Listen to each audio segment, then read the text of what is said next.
सांग. मोहन शंकर यादव साजूर. स्वयंभू स्थान आहे ना शंकराचं? हो, स्वयंभू स्थान आहे साजुरेश्वर. साजूरेश्वर. आणि इथं पहिलं गाव नव्हतं. बर गाव तिकडं आमचं वरत होतं, म्हणजे मावळ बाजूला गारोड्याच्या बाजूला. बर बर पहिलं तिकडे गावठाण होतं. तिथले गावठाणचे अवशेष तिथं अजून सापडतात. बर बर तिथं गाव असताना इथं जंगलच होतं. इकडे गुर राखायला चरायला माणसं याच इथं गुरं घेऊन. बर बर बर त्यावेळेला ते एक जणाचं इथं ती गाय घरी दूध द्यायची नाही आणि इथं येऊन दूध गाळायची. बर म्हणून त्यानं ते बघितलं एकदा ती काय झालं, गाय घरात दूध दिना आणि इथं दूध येऊन गाळच्या म्हणून गायला त्यानं कुऱ्हाड मारली फेकून. हातात होते दांडा कुऱ्हाडीचं ते. त्या पिंडीचा तिथे टवका गेलेला होता. बर आणि हे मंदिर पुन्हा तिथं बांधायच्या वेळेला गावकरी सगळे जमले. त्याचा बांधायचं ठरल्यानंतर ह्याचा पायाच्या वड्याची लेवल आहे का नाही तिथपर्यंत काढला होता. पण ते खाली त्या पिंडीचं पाषाण जे खाली आहे का नाही ते वाड्यापर्यंत होतं पाषाण. तिथनं खाली पायाच निघणं म्हणताना ते मग वाड्याकडनं तसं सोडून दिलं, भरून घेतले आणि पोळीचे तिकडे बांधले का नाही. ती पोळी त्यासाठी बांधल्या की मंदिराला वड लागू नये म्हणून. आणि त्या वाड्याच्या लेवलनं पाया काढलेले अशी जुनी माणसं सांगत होती आम्हाला. आणि इथंच काम चालू होतं. पहिलं ती शेंगागत करवत होती ती वाकडी, त्याच्यावर ही लाकडं कापूरच्याने मंदिर बांधलं इथंच. म्हणजे सगळं लाकडी बांधकाम, लाकूडच वापरलेलं आहे सगळं. आता ते वर पत्र्याला टाकले लोखंड वगैरे, पण पहिलं सगळं लाकडीच होतं. हो. यात्रा कधी असते? पारायण यात्रा महाशिवरात्रीच्या बारशीला भर असत्या.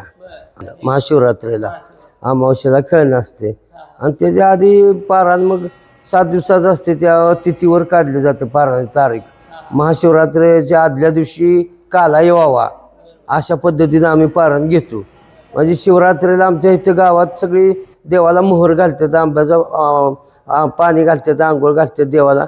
अख्खं गाव सगळं जमून. तेव्हा फुलं मिळत नाही तर मग ते आंब्याला फुलं आलेलं असतात त्याला मोहर म्हणतात. मग ते मोहरच घालतात देवाला फुलं म्हणून. आणि पाणी घालायचं. बारशीला भर असत्या. आदल्या त्या दिवशी दंडस्थान असते. नदीसनं माणसं आंघोळ करून असं ते दंडस्थान वाजत गाजत आणलेलं असं देवाला प्रदक्षिणा घालून मग ते सुटतं उन्हाच्या आधी सकाळी वारी लवकर. आणि मग संध्याकाळी कुणाची नवसं बिवसं काय असतील ती वाजत आणतात देवात संध्याकाळची. सकाळचे दंडस्थान असते आणि दुसऱ्या दिवशी खेळणं असते. मग 5-3 वाजल्यापासून छबिना चालतो. धन्यवाद. रामकृष्ण. या कराड तालुक्यामध्ये एकमेव मंदिर आहे की ते गावामध्ये आहे. शंभो महादेवाचं मंदिर गावात नसतं. स्वयंभू मंदिर आहे. पिंड कधी शंकराचं महादेवाचं मंदिर गावाच्या बाहेर असतं. हे गाव सोडून थोडं लांब असतं, पण आमच्या गावातच आहे. आमच्याही गावातच आहे. आणि ही जी पिंड आहे ना ती लोक जुनी सांगतात.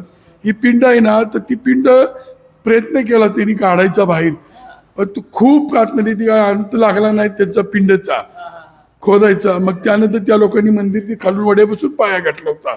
ती मग मंदिर बांधलं त्यावेळी. अच्छा, आम्हाला आपलं लोक त्यावेळी सांगत होती. इथं आम्ही शाळा भरायची आमची. आम्ही लहानपणी 2री-3रीला मी शाळेत बसलो इथं वरती. एक शाळा होती खाली इथं आणि इथं वर बसायचो आम्ही शाळेला. हे असं आहे मंदिर. आता तो सांगतात लोक. आता असं 5-6 वर्ष झालो मी, पण आम्हाला त्यावेळी सांगायची होतं की कमीत कमी 100-150 त्यावेळेला. मग आत्ताच पकडून 200कडे गेलंच की. असं आहे. नाव काय तुमचं? माझं नाव हिंदूराव शंकर चव्हाण. धन्यवाद.